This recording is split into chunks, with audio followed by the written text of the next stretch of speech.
ایک یہ کہتے ہیں کہ اپنی زندگی میں جائیداد تقسیم کرنا جائز ہے یا نہیں، اور اس کا طریقہ کیا ہے؟ دیکھیں، جتنے بچے ہمیں سن رہے ہیں جن کو اولاد کہہ سکتے ہیں، آپ کے ماں باپ اگر پیرنٹس ابھی حیات ہیں، اللہ ان کو درازی عمر بالخیر عطا فرمائے، وہ اچھی طرح اس مسئلے کو سنیں۔ بعض اوقات اولاد یہ سمجھتی ہے بھی ماں باپ زندہ ہیں، ان کی پراپرٹی میں، ان کی دولت میں ہمارا حق شامل ہو گیا۔ جب تک ماں باپ زندہ ہیں، اولاد کا ان کے مال پر کوئی حق نہیں ہوتا۔ لہذا جو اولاد زندگی میں ڈیمانڈ کرتی ہے بھی میری وراثت مجھے دے دو، ابھی آپ کو کہاں سے دے دیں صاحب؟ پہلے تو آپ ثابت کریں کہ آپ کا حق مال میں شامل ہوا ہے۔ جب پیرنٹس فوت ہوتے ہیں پھر آپ حقدار بنیں گے۔ زندگی کے اندر سختی کے ساتھ، جبر کے ساتھ نہیں کر سکتے ہیں۔ یعنی ایک خاتون نے تو مجھے ایسی بات کہی کہ اللہ تعالیٰ بس رحم فرمائے ایسی اولادوں پر۔ چلے میں وہ بات نہیں کہتا، ذہن میں تو آئی تھی، لیکن شاید وہ خاتون پسند نہ کریں اور مناسب بات بھی نہیں تھی جو اولاد کی طرف سے ماں کو کہی گئی۔ اللہ تعالیٰ رحم فرمائے ہماری حالتوں پر۔ اور اس کی سب سے بڑی وجہ یہی ہے جو میں اکثر آپ کو عرض کرتا ہوں، اپنی اولاد کو دین سکھائیں۔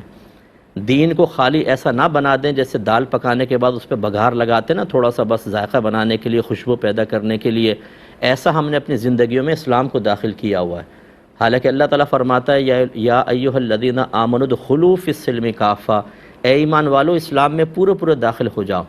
اللہ تعالیٰ جانتا ہے قیامت تک کیا ہونے والا ہے، کس طرح کا ماحول پیدا ہوگا، کیا کیا ایجادات ہو جائیں گی۔ اس کے باوجود قرآن چونکہ قیامت تک کے لیے ہے، تو اس کا مطلب یہ ہے اللہ اچھی طرح جانتا ہے کہ ماحول کیسا ہی ہو جائے آدمی مکمل دین پر چل سکتا ہے، ورنہ یہ حکم ہی نہ دیتا۔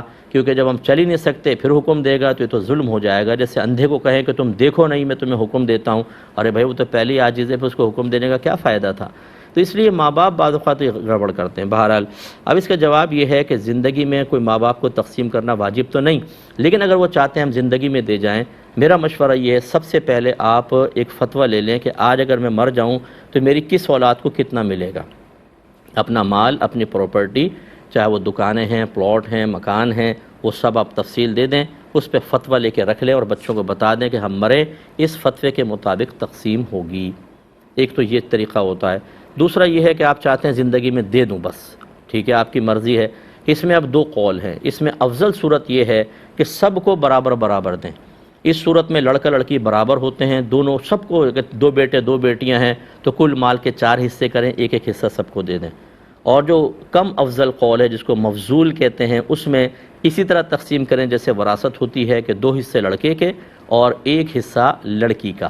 لہذا اگر 2 بیٹے 2 بیٹیاں ہیں تو اس کے 6 حصے کریں گے، 2 حصے بیٹوں کو اور 1 حصہ بچیوں کو ملے گا۔